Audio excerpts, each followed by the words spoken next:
ہر قسم کی تعریف اللہ کے لیے ہے، بہت زیادہ، بہت پاکیزہ تعریف، پاکیزہ حمد اور بابرکت تعریف، آسمانوں اور زمینوں کو بھر کے اور ان کے بعد جو وہ چاہے اس کو بھر کر اللہ کی حمد ہے۔ ہر قسم کی تعریف، تمام قسم کی حمد اللہ کے لیے ہے، اس کی بے بہا نعمتوں پر، اس کے عظیم الشان عطیات پر، اس کے فضل اور مہربانی پر جو اس کی تمام مخلوق کو شامل ہے۔ میں اللہ سبحانہ و تعالی کی ایسی حمد کرتی ہوں جو اس کی عظمت کے لائق ہے، جو اس کی سخاوت اور فضل و کرم کے اوپر پورا اترنے والی ہے۔ اللہ کے سوا کوئی معبود برحق نہیں، وہ اکیلا ہے، اس کا کوئی شریک نہیں، وہ عطا کرنے والا ہے اور کرم نوازی میں اکیلا ہے۔ اس جیسا فضل و کرم، عنایتیں، نعمتیں کوئی اور دے نہیں سکتا، اس لیے ہم سب اسی کی تعریف کرتے ہیں۔ آج الحمدللہ آپ میں سے بہت سے لوگ ایک اپنے زندگی کے خوشگوار موقع پر یہاں شریک ہوئے ہیں، آپ کی کانووکیشن ہے، آپ کو سرٹیفکیٹس مل رہے ہیں، آپ سب کو بہت بہت مبارک ہو۔ آپ کے ساتھ آپ کے بہت سے رشتہ دار اور دوست بھی آپ کی اس خوشی میں آپ کے ساتھ شریک ہیں، ان کو بھی مبارک ہو۔ اور اس کے علاوہ بھی جتنی بہنیں یہاں تشریف لائی ہیں، آپ سب کو میں یہاں ویلکم کرتی ہوں کہ آج آپ ان بچیوں کی خوشی میں شریک ہیں۔ اللہ سبحانہ تعالیٰ سے دعا ہے کہ اللہ تعالیٰ ہمیں دنیا میں بھی اور آخرت میں بھی اپنی رضا سے نواز دے، وہ ہم سے خوش ہو جائے۔ ہماری حقیقی خوشی، ہمارے دل کی خوشی اللہ کی خوشی کے ساتھ ہے۔ جس کام سے اللہ راضی، ہم بھی اس پہ راضی، جس بات پہ وہ خوش، ہم بھی اس پہ خوش۔ اللہ سبحانہ تعالیٰ ہمیں دنیا میں بھی ریاکاری سے بچائے اور آخرت میں اس کی رسوائی سے بچائے۔ ہمارا ہر کام صرف اور صرف اللہ کی رضا کے لیے ہو۔ الحمدللہ اللہ ہی کی توفیق سے ہم نے دین کی تعلیم حاصل کی، اور یہ اللہ سبحانہ تعالیٰ کا بہت بڑا فضل ہوتا ہے کہ وہ کسی کو اس کام کے لیے چن لے۔ حدیث میں آتا ہے من یرد اللہ بہ خیرا یفقہہ فی الدین، جس کے ساتھ اللہ بھلائی کا ارادہ کر لیتا ہے اس کو دین کی سمجھ دے دیتا ہے۔ الحمدللہ اللہ نے ہم سب پر اپنا فضل فرمایا، اپنا احسان فرمایا اور ہمیں دین کی سمجھ دی، دین کا علم حاصل کرنے کی توفیق دی، اس راستے پر چلایا۔ اللہ سبحانہ تعالیٰ سے دعا ہے کہ وہ ہمیں مرتے دم تک اس راستے پر قائم رکھے، ہماری موت بھی آئے تو اسی راستے میں آئے کہ ہم اس کے دین کو پڑھنے والے، سمجھنے والے، اسی کے مطابق زندگی بسر کرنے والے، اسی کے مطابق اللہ کی طرف لوٹنے والے ہوں۔ اللہ تعالیٰ فرماتے ہیں یا ایھا الذین آمنوا اتقوا اللہ حق تقاتہ ولا تموتن الا وانتم مسلمون، اے لوگو جو ایمان لائے ہو اللہ سے ڈرو جیسے ڈرنے کا حق ہے، اور تمہیں موت ہرگز نہ آئے مگر اس حال میں کہ تم مسلمان ہو۔ مسلمان کون ہوتا ہے؟ اللہ کا فرما بردار، اللہ سبحانہ تعالیٰ کا اطاعت گزار، ہر حال میں، خوشی میں، غم میں، تنگی میں، آسانی میں، دن میں، رات میں، جوانی میں، بڑھاپے میں، ہر حال میں، شادی سے پہلے، شادی کے بعد، کورس کرتے ہوئے، کورس کے بعد، زندگی کے ہر مرحلے پر اللہ سبحانہ تعالیٰ سے دعا ہے کہ وہ ہمیں اپنا بنا کے رکھے۔ ہم سب جانتے ہیں کہ اللہ سب سے بڑا ہے، اللہ سب کچھ کر سکتا ہے، ہمارے پاس جو بھی نعمتیں ہیں وہ اللہ سبحانہ تعالیٰ ہی کی دی ہوئی ہیں۔ ہم اس سے دعا کرتے ہیں کہ وہ آئندہ زندگی میں بھی ہم پر یہ نعمت دین باقی رکھے اور مرنے کے بعد بھی ہمیں اس نعمت سے فیض اٹھانے والا بنائے اور ہمیں اپنی رضا سے نوازے، اور جب ہم اس کی ملاقات کے لیے قیامت کے دن حاضر ہوں تو وہ ہمیں کہہ دے کہ جاؤ تمہیں بخش دیا، بے حساب بخش دیا۔ اللہ سبحانہ تعالیٰ نے ہم پر بہت بڑا فضل کیا ہے یہ قرآن نازل کر کے، اور اس میں خوبصورت آیات نازل کر کے۔ ان آیات میں سے سورۃ فصلت کی یہ آیات میری محبوب ترین آیات ہیں، جن میں اللہ تعالیٰ فرماتے ہیں ان الذین قالوا ربنا اللہ ثم استقاموا، ان الذین قالوا ربنا اللہ ثم استقاموا، بے شک وہ لوگ جنہوں نے کہا اللہ ہمارا رب ہے، پھر انہوں نے استقامت اختیار کی، بس اللہ ہی کو رب بنا لیا، اللہ ہی کو سب کچھ سمجھا، اللہ ہی کے بن کے رہ گئے، جو اللہ پر ایمان لے آئے، جو اللہ سے سب سے بڑھ کر محبت کرتے ہیں، جو اللہ کا تقوی اختیار کرتے ہیں، جو اللہ پر توکل کرتے ہیں، جو اللہ سے امیدیں رکھتے ہیں، جو اللہ سے خشیت رکھتے ہیں، خوف رکھتے ہیں، جو ہر کام اللہ کی مرضی کے مطابق کرتے ہیں، کیونکہ ایمان اور عمل تو ساتھ ساتھ ہوتے ہیں۔ ان الذین قالوا ربنا اللہ، ثم استقاموا، پھر اپنے اس قول کی انہوں نے پاسداری کی اور اسی پہ جم گئے. ان کے ساتھ پھر اللہ تعالیٰ کا معاملہ کیا ہوتا ہے؟ تتنزل علیہم الملائکہ، ان پر فرشتے اترتے ہیں. فرشتے اتر کر انہیں تسلیاں دیتے ہیں. اللہ تخافوا ولا تحزنوا، نہ تم خوف کھاؤ، نہ تم گھبراؤ، نہ تم غم کرو. دنیا میں انسان پر مختلف امتحان ہوتے ہیں. اگر دنیا والے اللہ کے راستے پر چلنے کی وجہ سے ان کا ساتھ چھوڑ دیتے ہیں تو اللہ کے فرشتے مددگار بن جاتے ہیں. کتنی بار ایسے ہوتا ہے کہ جب ایک لڑکی دین پڑھ لیتی ہے، پھر وہ پردہ کرنا چاہتی ہے، پھر وہ اپنی نمازیں پوری کرنا چاہتی ہے، پھر وہ اللہ کی اطاعت گزار بندی بن کے رہنا چاہتی ہے، وہ دین کی تعلیم دوسروں کو دینا چاہتی ہے، لیکن گھر والے اس سے تعاون ہی نہیں کرتے. اور سسرال میں تو یہ مشکل اور زیادہ بڑھ جاتی ہے. پھر جب اس کی زندگی کی وہ ساری رگیں کاٹ دی جاتی ہیں، قرآن و سنت سے اس کا رابطہ کٹ جاتا ہے، تو وہ ایک بنجر کھیت کی طرح ہو جاتی ہے جس سے پھر کوئی پھل نہیں نکلتا. وہ اپنی ذات کے اندر بھی مرجھا جاتی ہے. ایسے میں کتنا ضروری ہے کہ کوئی اس کا ساتھ دے جو ایسے حالات میں بھی جمع رہے، اللہ کو پکارتا رہے، اللہ کی مدد طلب کرتا رہے، اللہ کی کتاب کے ساتھ اپنا رشتہ نہ توڑے، اللہ کی کتاب کو پڑھتا رہے، اور چاہے ایک شخص بھی مل جائے اس کو آگے پڑھاتا رہے. ایسے لوگ کبھی بھی تنہا نہیں ہوتے. ایسے لوگوں کے ساتھ فرشتے ہوتے ہیں. تتنزل علیہم الملائکہ، وہ ان کا حوصلہ بڑھاتے ہیں، ان کو تسلی دیتے ہیں.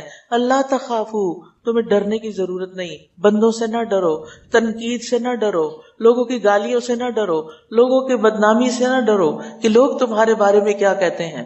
کیونکہ ہوتا یہی ہے کہ جو شخص دین کی طرف آتا ہے پھر اس کے خلاف شیطان دوسروں کو بہکاتا ہے، اور پھر وہ لوگ اس کے خلاف کوئی نہ کوئی بات کرنا شروع کر دیتے ہیں. ایسے میں انسان کو کبھی بھی ڈرنا اور گھبرانا نہیں چاہیے.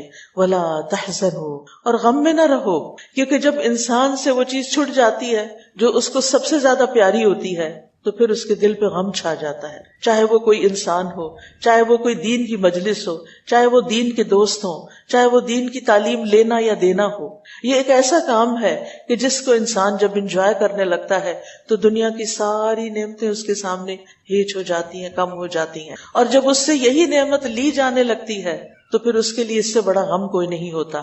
کیونکہ اللہ کی معرفت، اللہ کا ذکر، اللہ کے دین کی تعلیم، اللہ کی کتاب کے ساتھ تعلق، اس کو پڑھنا، اس کو سمجھنا، اس کی گہرائی میں جانا، اس کی تعلیم دینا، اس کو یاد رکھنا، اس کو نمازوں میں پڑھنا، دنیا میں اس سے زیادہ لذیذ کام کوئی نہیں. لیکن جب کسی سے یہ کام چھوٹ جاتا ہے تو پھر اس سے بڑی افسوس کی بات کوئی نہیں، اس سے بڑا غم کوئی نہیں. تو فرشتے ایسے لوگوں کو جو ہر حال میں کتنی بھی مشکل ہو وہ اس کتاب کو تھام کے رکھتے ہیں، وہ اللہ کی رسی پکڑے رکھتے ہیں. آپ نے وہ حدیث پڑھی ہے نا کہ یہ قرآن اللہ کی رسی ہے جس کا ایک سرا کس کے ہاتھ میں ہے؟ اللہ کے ہاتھ میں ہے، اور دوسرا سرا کس کے ہاتھ میں؟ جو اس رسی کو پکڑ لیتا ہے، جو اس قرآن کو تھام لیتا ہے، جو اس سے جدا نہیں ہوتا. اللہ تخافوا ولا تحزنوا، نہ خوف کرو نہ غم کرو. خوف آئندہ کا ہوتا ہے اور غم ماضی کا ہوتا ہے. خوف لوگوں کی باتوں کا ہوتا ہے، خوف رزق کی کمی کا ہوتا ہے، خوف موت کا ہوتا ہے. کسی چیز کا خوف نہ کرو، اللہ کی مدد تمہارے ساتھ ہے. ولا تحزنوا، غم بھی نہ کرو. وابشروا بالجنۃ التي كنتم توعدون، اور اس جنت کی بشارت پاؤ جس کا تم سے وعدہ کیا جاتا ہے.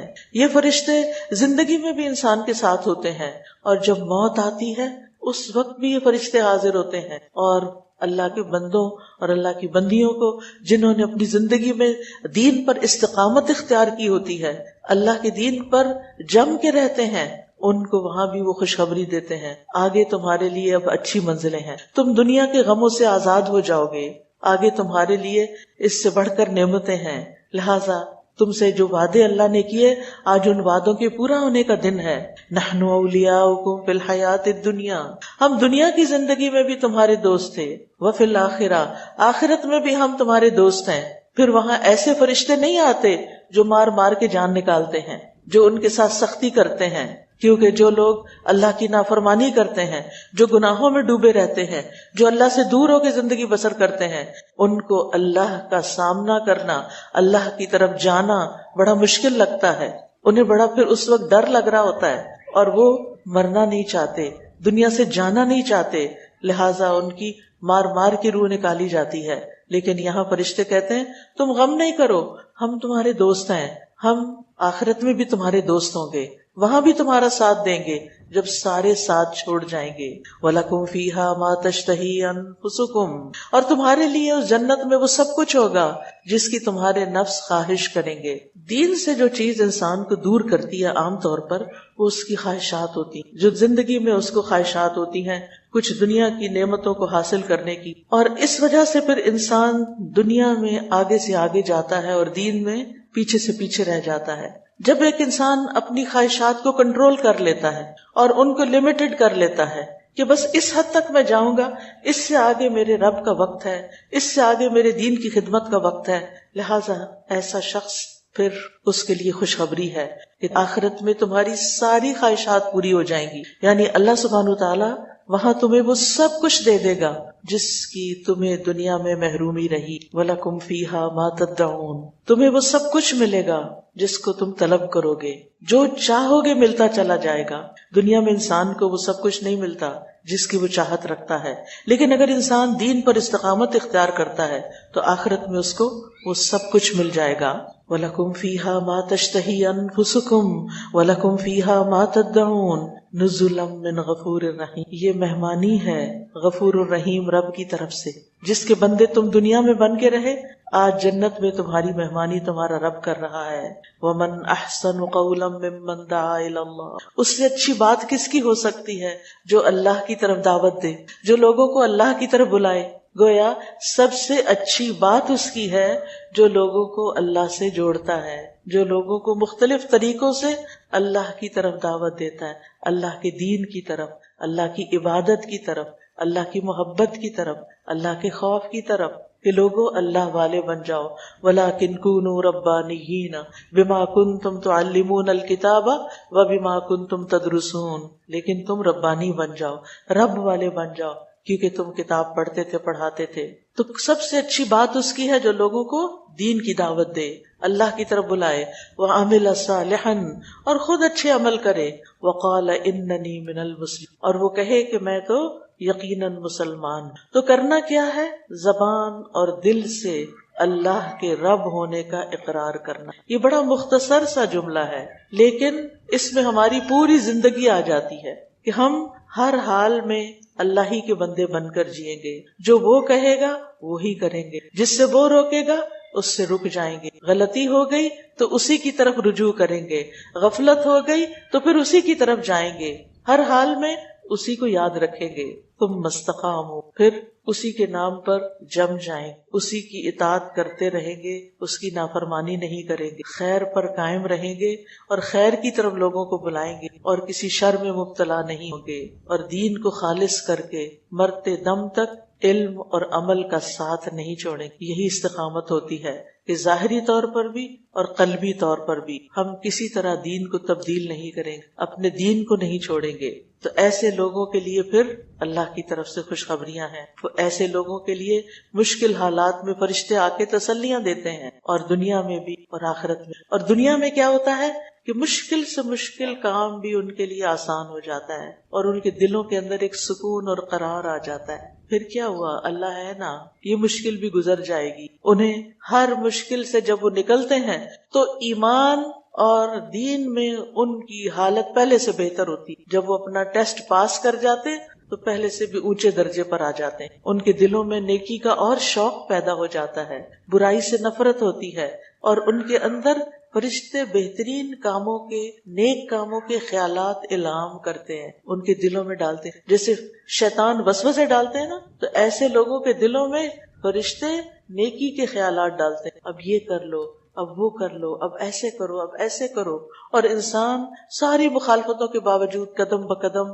نیکی کے رستوں پر آگے بڑھتا چلا جاتا ہے۔ اور پھر ایسے لوگوں ہی کے لیے خوشخبریاں ہیں، الذین آمنوا وکانوا یتقون لہم البشریٰ فی الحیات الدنیا وفی الآخرہ، جو لوگ ایمان لائے اور اللہ سے ڈرتے رہے ان کے لیے دنیا میں بھی خوشخبری ہے اور آخرت میں بھی، اور ان کے فرشتے دوست ہیں جو ان کے لیے راہیں ہموار کرتے ہیں. وَلَكُمْ فِيهَا مَا تَشْتَهِي أَنفُسُكُمْ، اور صرف خواہشات پر بن مانگے بھی ان کی ساری مرضی کی چیزیں ان کو ملتی چلی جائیں گی. لَهُمْ مَا يَشَاءُونَ فِيهَا وَلَدَيْنَا مَزِيدٌ، اور پھر جنت ہی وہ جگہ ہے جہاں ہر طرح کی خواہش پوری ہو سکتی. اس لیے دنیا میں خواہشات کی تکمیل کرنے کے لیے اللہ کے دین کو نہ چھوڑیں اور اس کام کو نہ چھوڑیں کہ لوگوں کو اللہ کی طرف بلانا ہے. یہ تو ہے کہ جب انسان کا ماحول ویسا ہوتا ہے تو اس کے لیے نیکی کرنا آسان ہوتا ہے، دین پہ چلنا آسان. لیکن جب دنیا نظر آتی ہے، کہیں مال زیادہ نظر آتا ہے یا کہیں اور خواہشات پوری ہوتی نظر آتی ہے، انسان سوچتا ہے کہ کب تک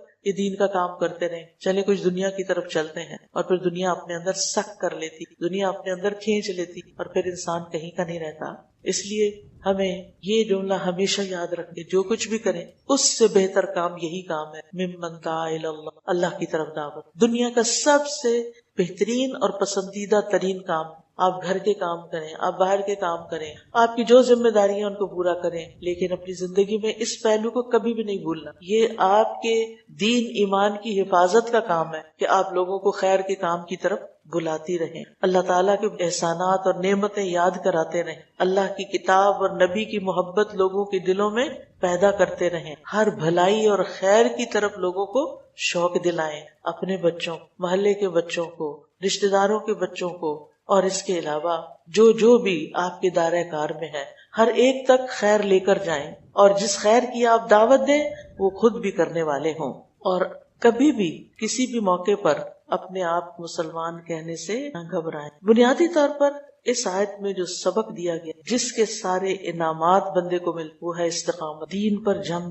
ہر طرح کے حالات میں دین پر قائم رہنا، اللہ کی شریعت پر قائم رہنا. اللہ سبحانہ وتعالیٰ نے نبی صلی اللہ علیہ وسلم کو حکم دیا تھا، فاستقم کما امرت، جیسے آپ کو حکم دیا گیا ہے ایسے ہی ثابت قدم رہیے. اور یہ خطاب نبی صلی اللہ علیہ وسلم سے بھی ہے اور آپ کی امت سے بھی ہے کہ آپ دین پر قائم رہیں، اللہ کے دین میں تبدیلی نہ کریں، نہ اسے کم کریں نہ زیادہ کریں، اور اپنی خواہشات کی پیروی نہ کریں. یہ اللہ تعالیٰ کا فضل ہے کہ اس نے ہمیں دین کی ہدایت دی. ہم ہر نماز میں سوال کرتے ہیں اہدنا الصراط المستقیم. اللہ نے ہمیں قرآن کلاسز میں لا بٹھایا اور اپنی کتاب کی تعلیم دی اور ہمیں صراط مستقیم پر چلنا سکھایا.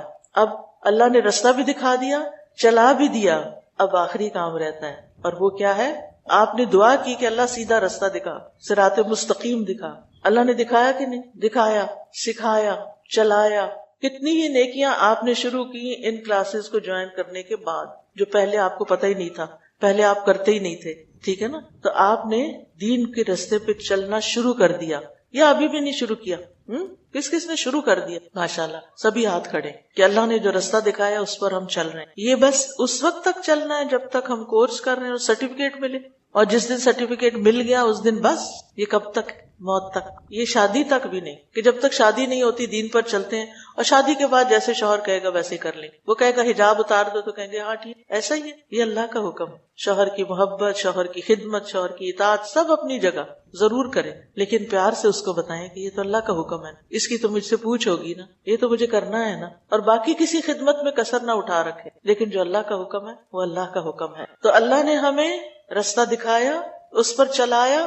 اب آخری کام ہے کہ اس پر ہم قائم رہیں، جمے رہیں، استقامت اختیار کریں. مومن کی آخری منزل کہاں تک ہے؟ کہاں؟ دنیا ہے یا آخرت ہے؟ دنیا ہے یا جنت ہے؟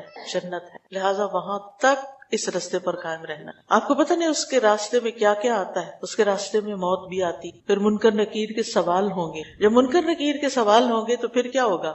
وہ کیا پوچھیں گے؟ من ربک؟ تو ان الذین قالوا ربنا اللہ. تو جنہوں نے کہا کہ اللہ ہمارا رب ہے، دنیا میں مان لیا، وہ قبر میں بھی کیا کہیں گے؟ ربی اللہ، میرا رب تو اللہ ہے. انہیں کوئی مشکل نہیں ہوگی. جنہوں نے دنیا میں دین اسلام کو اپنا دین بنایا، ان کے لیے وہاں کوئی مشکل نہیں. وہ جو پوچھیں گے ماں دینوں کا، تو آپ کیا کہیں؟ دین الاسلام. من نبیوں کا؟ محمد صلی اللہ علیہ وسلم. اسی کے بارے میں یہ آیت آتی، یثبت اللہ الذین آمنوا فی الحیات الدنیا وفی الآخرہ. اللہ پاک کلمے کے ذریعے یثبت اللہ الذین آمنوا بالقول الثابت فی الحیات الدنیا، قول ثابت کے ذریعے، اس کلمے کے ذریعے اللہ تعالیٰ مومنوں کو دنیا میں بھی ثابت قدمی دیتا ہے اور آخرت میں بھی دے گا. قبر کے سوالوں کے وقت بھی ثابت قدمی. اور پھر اس کے بعد پل صراط، پل صراط جو ہے وہ کیسا پل ہے؟ ایمان ہے نا اس پل پہ، اس سے گزرنا ہے نا، کیونکہ قرآن مجید میں کیا آتا ہے، وَإِن مِّنكُمْ إِلَّا وَارِدُهَا، کوئی شخص ایسا نہیں جس کو وہاں سے گزرنا نہ ہو، وارد نہ ہونا ہو، ہر ایک کو وہاں سے گزرنا ہے۔ اس پر ثابت قدمی کس کو نصیب ہوگی؟ جو دنیا میں دین پر ثابت قدم رہے گا۔ جو دنیا میں ثابت قدم نہ رہا وہ وہاں سے پھسل جائے گا، نیچے گرے گا، اور نیچے کیا ہے؟ وہ پل کس چیز پہ لگا ہوا ہے؟ جہنم کے اوپر۔ اس لیے بڑا ضروری ہے اس پل کو پار کرنے کے لیے، وہاں استقامت اختیار کرنے کے لیے دنیا میں اس دین پر جمے رہیں، نو میٹر واٹ، جو بھی ہو اس دین پر قائم رہنا ہے۔ تو مومن کی منزل آخرت ہے، اسے ہر چیز میں دیکھنا ہوتا ہے کہ وہاں میری کامیابی کا انحصار اور دار و مدار کس چیز پر ہے۔ ابن قیم کہتے ہیں ہدایت کا سب سے آخری مرتبہ ہے کہ اللہ تعالیٰ انسان کو قیامت کے دن جنت کے راستے پر چلے، بس جس کو اس دنیا کے گھر میں صراط مستقیم ہدایت کی گئی تو اس کو آخرت میں بھی سیدھے راستے پر چلنے کی توفیق دی جائے گی، تاکہ وہ اللہ کی جنت اور اس کے ثواب کے گھر تک پہنچ جائے، اسے وہاں تک اپڑا دیا جائے گا، جسے پنجابی میں کہتے ہیں پہنچا دیا جائے گا، کیونکہ وہ دنیا میں جمع رہا اس پر۔ اور وہ کہتے ہیں اور اس راستے پر اس کے قدم اسی قدر مضبوط ہوں گے جتنا وہ اس راستے پہ چلتا ہے جو اللہ نے اپنی زمین میں اپنے بندوں کے لیے مقرر فرمایا ہے۔ ابن سعدی کہتے ہیں کہ بندے کو ثابت قدم رہنے کی سخت ضرورت ہے۔ آدمی کو چاہیے کہ وہ ہمیشہ اپنے رب سے دعا کرتا رہے کہ وہ اس کو ایمان پر ثابت قدم رکھے، اور ہر وہ کوشش کرے، ہر وہ سبب اختیار کرے جو اس کو یہاں تک پہنچا دے، کیونکہ اللہ ہی ہے جو ثابت قدمی عطا کرتا ہے۔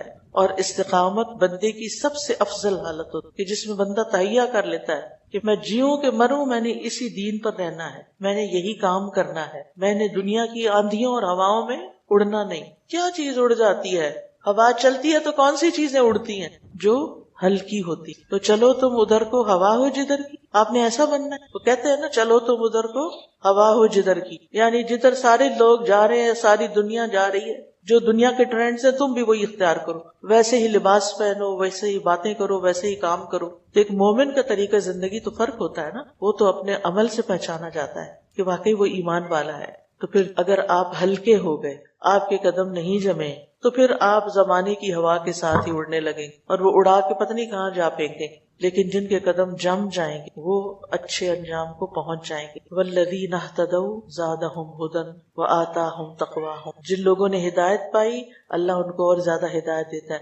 ہر نیکی اگلی نیکی کا راستہ کھول دیتی۔ ایک نیکی کے قبول ہونے کی علامت کیا ہے؟ کہ اس کو دوسری نیکی کا موقع مل جاتا ہے۔ اس لیے اس کورس کی قبولیت کا انحصار اس بات پر ہے کہ آپ اس کے بعد بھی اس دین پر جمے رہیں، قائم رہیں، استقامت اختیار کریں، کیونکہ دل کی حالت تو بدلتی رہے، اس لیے ہمیں استقامت کی ضرورت رہتی۔ شہر بن حوشب کہتے ہیں میں نے ام سلمہ رضی اللہ عنہا سے پوچھا، اے ام المؤمنین، جب رسول اللہ صلی اللہ علیہ وسلم آپ کے پاس ہوتے تھے تو کون سی دعا بکثرت پڑھتے تھے؟ انہوں نے کہا آپ زیادہ تر یہ دعا پڑھتے تھے، یا مقلب القلوب ثبت قلبی علی دینک، اے دلوں کو الٹ پلٹ کرنے والے میرے دل کو اپنے دین پر ثابت رکھ۔ جب آپ سے اس دعا کی وجہ دریافت کی گئی تو آپ نے فرمایا ہر آدمی کا دل اللہ تعالیٰ کی انگلیوں میں سے 2 انگلیوں کے درمیان ہے، اس کی مرضی جس کو چاہے راہ ہدایت پر رکھے، جس کو چاہے گمراہ کر دے۔ تو اللہ تعالیٰ ہمیں گمراہ ہونے سے بچائے، اللہ تعالیٰ اس سے بچائے کہ ہم اللہ کا راستہ چھوڑ کے شیطان کے راستے کی طرف جائیں۔ رسول اللہ صلی اللہ علیہ وسلم نے فرمایا بے شک قلب کو قلب اس لیے کہا جاتا ہے کیونکہ وہ الٹتا پلٹتا رہتا ہے، اور دل کی مثال تو اس پر کسی ہے جو کسی درخت کے تنے کے ساتھ لٹکا ہوا ہو اور ہوا اسے الٹ پلٹ کرتی رہے، کبھی سیدھا کبھی الٹا۔ یعنی کبھی ہمارے دل میں اللہ کی بڑی محبت ہوتی، پھر ہم دنیا میں لگتے ہیں تو وہ محبت پیچھے چلی جاتی ہے، سونے چاندی اور چیزوں کی محبت زیادہ آ جاتی۔ تو انبیاء علیہ السلام، صالحین، مقربین، وہ ہمیشہ اس بات سے ڈرتے تھے کہ کہیں ہمارا ایمان کم نہ ہو، کہیں ہمارے دین میں کمزوری نہ آ جائے۔ آپ کو معلوم ہے ابراہیم علیہ السلام نے بت اپنے ہاتھ سے توڑے تھے نا، اور وہ کیا دعا مانگتے تھے؟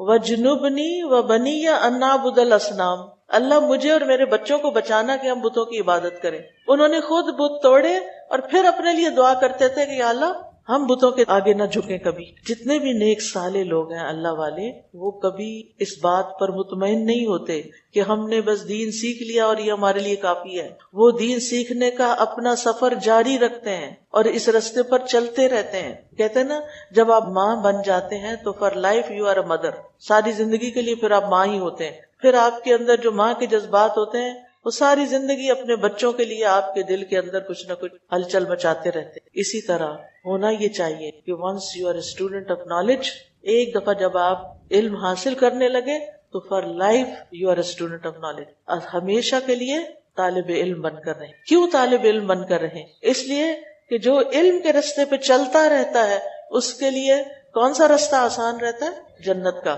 جنت کا راستہ ویسے آسان ہے یا مشکل؟ مشکل. جنت کا راستہ کس چیز سے گھرا ہوا ہے؟ مشکلات سے. تو جنت کا راستہ مشکلات سے گھرا ہوا ہے تو ہمیں چلنے میں مشکل پیش آتی ہے.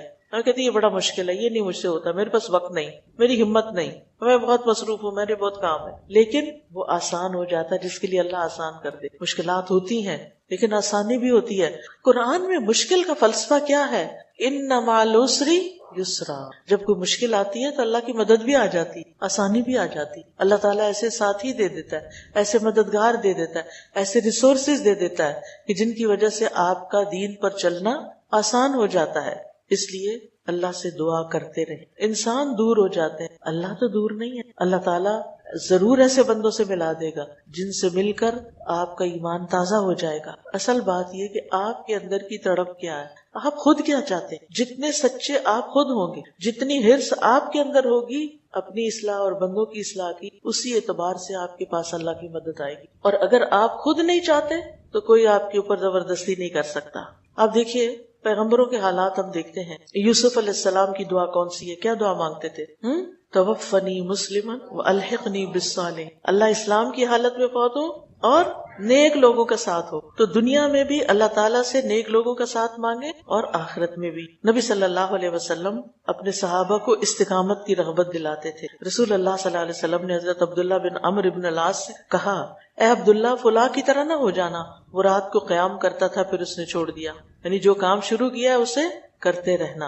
اب جب کوئی استقامت اختیار کرتا ہے تو اس کا فائدہ کیا ہوتا ہے؟ پہلا فائدہ، دنیا کی نعمتیں بھی ملتی. اللہ تعالیٰ فرماتے ہیں وَأَن لَوِ اسْتَقَامُوا عَلَى الطَّرِيقَةِ لَأَسْقَيْنَاهُم مَّاءً غَدَقًا. اور اگر وہ سیدھے راستے پر قائم رہتے تو ہم ضرور انہیں بہت وافر پانی پلاتے. یعنی اگر انسان سیدھے راستے پہ چلتے تو ہم انہیں وافر رزق دیتے. پانی کیا ہے؟ دنیا کی نعمتیں. کیونکہ زمین پر جتنی بھی برکتیں ہوتی ہیں وہ بارش سے ہوتی. بارش برستی ہے تو بہترین پھل آتے ہیں، پھول آتے ہیں، بہترین چیزیں اگتی ہیں زمین پر. ان کا ذائقہ اور رنگ اور خوشبوئی اور ہوتی جو بارش کے پانی سے پھلتی. یعنی جب لوگ دین پر قائم رہیں گے تو ہم بارشیں برساتے رہیں، برکتیں نازل کرتے رہیں، دنیا میں آسانی دیتے رہیں. دوسری چیز، خوف اور غم سے نجات ملتی. آج آپ دیکھیں دنیا میں اکثر لوگ غمگین رہتے، مینٹل النیسز بڑھتی چلی جا رہی، ڈپریشن، انگزائٹی پیک پہ پہنچی ہوئی ہے. پہلے کبھی آپ نے سنا تھا کہ بچوں کو ڈپریشن؟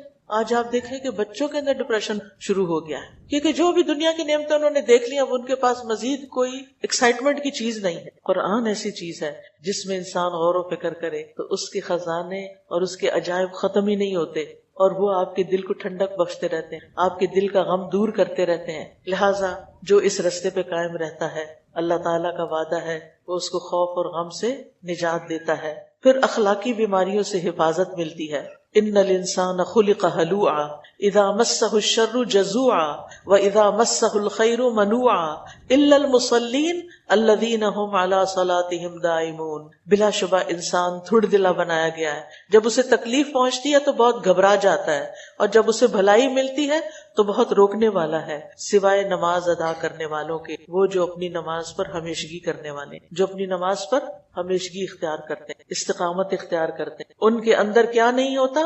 وہ خیر کو روکتے نہیں، وہ لوگوں پہ خیر عام کرتے جاتے ہیں، اور وہ تھوڑ دلے نہیں ہوتے، بہادر ہوتے ہیں، مشکلات پر قابو پانا جانتے ہیں. پھر اسی طرح جو لوگ اللہ کی اطاعت میں بوڑھے ہو جاتے ہیں اللہ تعالیٰ ان کے درجات بلند کر دیتے ہیں. نبی صلی اللہ علیہ وسلم نے فرمایا سفید بال مومن کا نور ہے. اسلام میں جس آدمی کے بال سفید ہو جاتے ہیں تو ایسے ہر بال کی وجہ سے اس کو نیکی ملتی ہے اور اس کا ایک درجہ بلند ہو جاتا ہے. پھر اسی طرح حدیث میں آتا ہے جو شخص 5 نمازیں پڑھے، رمضان کے روزے رکھے، قیام بھی کرے، زکوٰۃ بھی دے اور ان اعمال پہ فوت ہو تو وہ صدیقین اور شہداء میں شمار ہوگا۔ پھر اسی طرح قبر میں استقامت نصیب ہوگی، جس رفتار سے صراط مستقیم پہ چلیں گے اسی کے مطابق پل صراط سے گزریں گے۔ دنیا میں جیسے اعمال ہوں گے ویسا ہی پل صراط پہ معاملہ ہوگا۔ بعض وہ لوگ ہوں گے جو پل صراط پر آگ جھپکنے کی دیر سے گزر جائیں گے، بعض وہ ہوں گے جو بجلی کی طرح گزریں گے، بعض بادلوں کی طرح گزریں گے، کچھ لوگ ستاروں کے ایک دوسرے پر حملہ کرنے کی طرح گزر جائیں گے، کچھ لوگ آندھی کی طرح گزر جائیں گے، کچھ گھوڑوں کے دوڑنے کی طرح گزر جائیں گے، کچھ انسانوں کے دوڑنے کی طرح گزر جائیں گے۔ پھر ان کے گزرنے کی باری آئے گی جن کی روشنی ان کے پاؤں کی پشت پر ہوگی، وہ چہرے، ہاتھوں اور پاؤں کے بل رینگ رینگ کے گزریں گے، کیونکہ انہوں نے روشنی کدھر کر دی؟ دین کو کدھر کر دیا؟ پیٹھ پیچھے۔ لہٰذا ان کی روشنی آگے آگے نہیں ہوگی، کہاں ہوگی؟ پیچھے ہوگی، اور ان کو رستہ نظر نہیں آئے گا، اور جیسے یہ کرال کرتے نا ایسے کر کے پل صراط پر سے گزریں گے۔ اگر دنیا میں آپ نے دین کو، قرآن کو اپنے آگے رکھا تو پل صراط پر روشنی بھی آگے ہوگی۔ یسعی نورہم بین ایدیہم وبایمانہم بشراکم الیوم، خوشخبریاں ہوں گی ان کے لیے اس دن۔ لہٰذا کچھ بھی ہو، کیسی بھی مصروفیت ہو، قرآن کو اپنے سامنے رکھنا ہے، دین کو پرائرٹی پہ رکھنا ہے۔ اور پھر استقامت کیسے آتی؟ سب سے پہلی چیز تو آپ اس کے حریص ہوں، آپ کو اس کا شوق ہو۔ دوسری بات یہ کہ اس بات پہ یقین ہو کہ اللہ ہی استقامت دیتا ہے۔ پھر اس کے لیے تقوی کو لازم کرنا، کیونکہ تقوی ہر چیز کی بنیاد ہے۔ پھر قرآن کو مضبوطی سے تھامنا، قرآن کو مضبوطی سے تھامنا۔ صبح فجر کے وقت لازم کر لیں کہ نماز کے بعد اذکار، صبح شام کی جو دعائیں ہیں، کیونکہ وہ سورج نکلنے سے پہلے پڑھ لینی چاہیے، اور اس کے بعد پہلا چیز قرآن اٹھائیں۔ مصحف سے تلاوت کریں، موبائل سے نہیں، کیونکہ موبائل لے کے بیٹھے ہوتے ہیں نا تو بچے دیکھتے ہیں، وہ سمجھتے ہیں ہم کوئی پروگرام دیکھ رہے ہیں، انہیں نہیں پتا چلتا کہ ہم قرآن پڑھ رہے ہیں۔ لہٰذا جب آپ مصحف اٹھاتے ہیں کہ قرآن سے ایک محبت دل میں اٹھتی ہے، موبائل میں وہ فیلنگ ہی نہیں آتی۔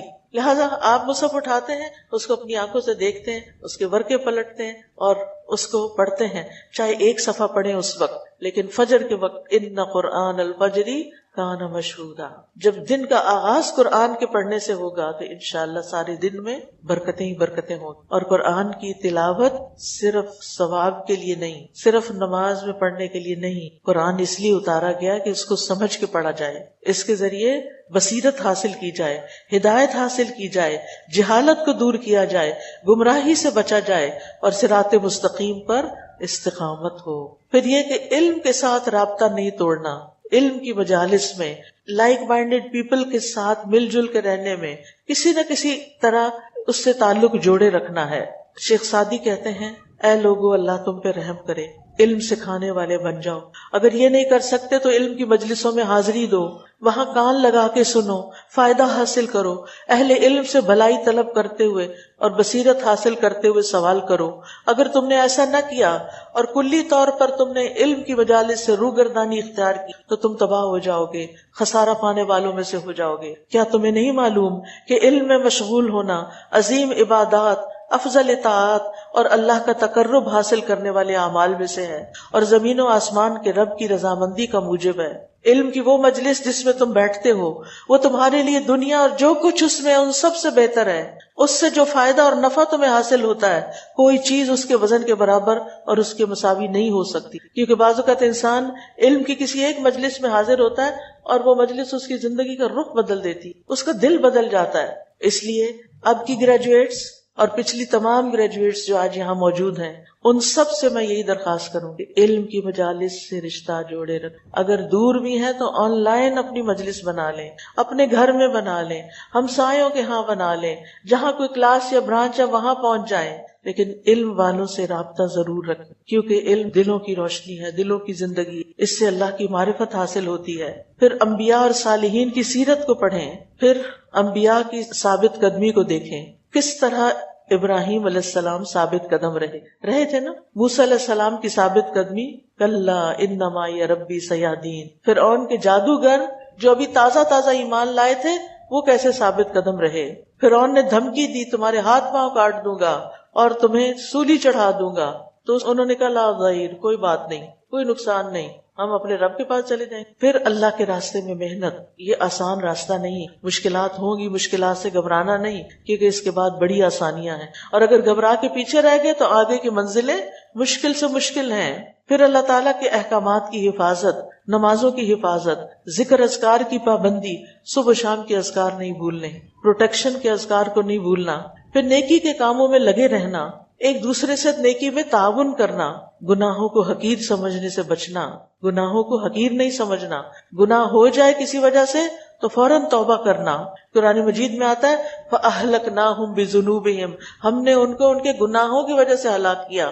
گناہ ہلاکت ہیں، اس لیے ان سے بچنا ہے. پھر اہل ایمان کی مجالس تلاش کرنا، خود کو فتنوں سے بچا کے رکھنا، زبان کو درست رکھنا، نفس کا محاسبہ کرتے رہنا، دنیا کی محبت سے بچنا، آخرت کی فکر لگا لینا، جو سیکھ لیا ہے اس پر عمل کرنا، دوسروں کو اس کی تعلیم دینا، جہاں بیٹھنا خیر کی بات کرنا، اپنی برکت ضائع ہونے سے بچانا. برکت کیا ہے؟ جس وہ عیسیٰ علیہ السلام نے کہا تھا نا وَجَعَلَنِي مُبَارَكًا أَيْنَمَا كُنتُ، میں جہاں بھی ہوتا ہوں بابرکت ہوتا ہوں. یعنی جو انسان لوگوں کی خیر خواہی کرے، انہیں خیر کے کاموں کی طرف بلائے، وہ ان کے لیے بابرکت ہوتا ہے. اگر آپ لوگوں سے تو ملتے جلتے رہے لیکن آپ نے ان کو خیر کی طرف دعوت نہیں دی تو آپ کی برکت ختم ہو جائے گی. اپنے وقت کو ضائع ہونے سے بچائیں، فضول باتوں اور لغو باتوں سے بچ کے رہیں اور استقامت کی دعائیں کرتے رہیں، اور ان چیزوں کو چھوڑ دیں جو اس راستے کے لیے رکاوٹ بنتی ہیں، جیسے علم کو بھلا دینا. علم کو بھولنا نہیں. جو قرآن آپ نے پڑھ لیا، جس میں سرٹیفکیٹ حاصل کر لیا، اب کیا کرنا، اس کو پھر سے دہرانا ہے. اکیلے دہرائیں، کسی جماعت کے ساتھ دہرائیں، کسی ایک اور پرسن کو ساتھ لگا کے دہرائیں، لیکن دہرائی جاری رکھیں. پھر اپنے علم سے فائدہ اٹھانا ہے. ورنہ قرآن مجید میں قرآن پڑھ کے چھوڑ دینے والی کی مثال کیا دی گئی ہے، کسی کو معلوم ہے؟ کتے کی طرح. سورۃ الاعراف کی آیت نمبر 175 اور 6 میں آتا ہے انہیں اس شخص کا حال سناؤ جسے ہم نے اپنی آیات عطا کی اور وہ ان سے صاف نکل گیا، پڑھا کے بلا دیا، پھر شیطان اس کے پیچھے لگ گیا، چنانچہ وہ گمراہ ہو گیا. ہم چاہتے تو ان آیات کے ذریعے اسے بلندی عطا کرتے، مگر وہ تو زمین کی طرف چمٹ گیا، یعنی دنیا کی محبت میں پڑ گیا اور اپنی خواہشات کے پیچھے لگ گیا. ایسے شخص کی مثال کتے کی طرح ہے، اگر تو اس پہ حملہ کرے تو بھی ہانپتا ہے، نہ کرے تو بھی ہانپتا ہے. یعنی اس کو سمجھاؤ یا نہ سمجھاؤ برابر ہے. یہ ان لوگوں کی مثال ہے جنہوں نے ہماری آیات کو جھٹلا دیا. ایسے قصے ان سے بیان کرتے رہو، شاید یہ لوگ کچھ غور و فکر کریں. اور جو لوگ اللہ کی کتاب پڑھ لیتے ہیں لیکن وہ ان کے حلق سے نیچے نہیں جاتی، اس کو صحیح طور پر اپنے دل میں جگہ نہیں دیتے، ان کی مثال کس کی طرح ہے؟ گدھے کی طرح، جو صرف کتابوں کا بوجھ اٹھا لیتا ہے اور اس کو کوئی سمجھ عقل نہیں ہوتی کہ یہ کس چیز کی کتابیں ہیں. مثل الذین حملوا التوراۃ ثم لم يحملوها كمثل الحمار يحمل اسفارا. تو یہ پہلی مثال کس کی ہے؟ اس کی جو آیات سے صاف نکل گیا، بھلا دیا اس نے قرآن کو. دوسری مثال اس کی جو اپنے علم سے کوئی فائدہ نہیں اٹھاتا. لہذا ان دونوں چیزوں سے بچنا ہے. آپ دیکھیں کتے اور گدھے کا کیا مقام ہے جانوروں میں، کس طرح ہم ان کو یاد کرتے ہیں. یہ دونوں لفظ کب استعمال کرتے ہیں انسانوں کے لیے؟ انسانوں کو کئی لوگ ہوتے ہیں نا گالی دیتے ہیں، وہ کیا کہہ کے یہ لفظ بول کے گالی دیتے ہیں، اور جو بے وقوف ہوتا ہے اس کو گدھا کہتے ہیں. اللہ سبحانہ وتعالیٰ ایسے لوگوں کو جو قرآن پڑھے ہوئے ہوں پھر قرآن پہ عمل نہ کریں، ان کو کتے اور گدھے سے تشبیہ دے رہے ہیں. تو ہم نے اس سے بچ کے رہنا ہے، اور جو پڑھ کے پھر عمل نہ کرے اس کے لیے شدید وعید ہے. صحیح بخاری میں ایک روایت ہے، نبی صلی اللہ علیہ وسلم نے فرمایا آج رات میں نے ایک خواب دیکھا کہ 2 آدمی میرے پاس آئے، انہوں نے میرے ہاتھ تھام لیے، مجھے ارض مقدس کی طرف لے گئے، اور وہاں ہم ایک ایسے شخص کے پاس آئے جو سر کے بل لیٹا ہوا تھا سیدھا، اور ایک دوسرا شخص بڑا سا پتھر لیے اس کے سر پہ کھڑا تھا. اس پتھر سے وہ لیٹے ہوئے شخص کے سر کو کچل رہا تھا. جب وہ اس کے سر پہ پتھر مارتا تو سر پہ لگ کے وہ پتھر دور چلا جاتا، وہ جا کے اٹھا لاتا.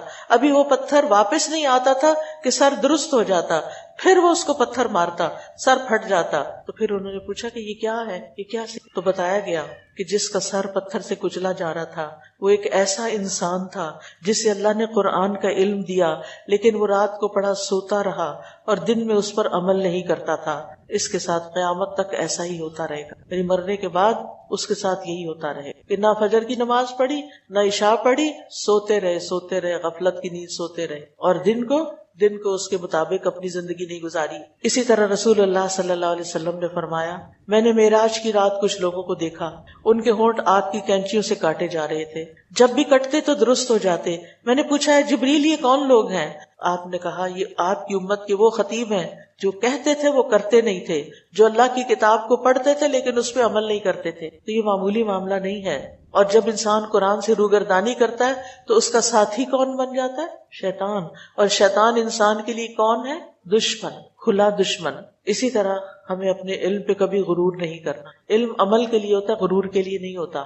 پھر خواہشات کی پیروی نہیں کرنی، گناہ کے کاموں سے بچنا ہے، سستی اور غفلت سے بچنا ہے، دنیا کی حرص اور دنیا کی طلب سے محفوظ رہنا ہے، دنیا کے فتنوں سے بچنا ہے، امر بالمعروف اور نہی عن المنکر کرنا ہے. پھر اللہ کے رستے سے کون ہٹاتے ہیں؟ برے دوست اور برا ماحول.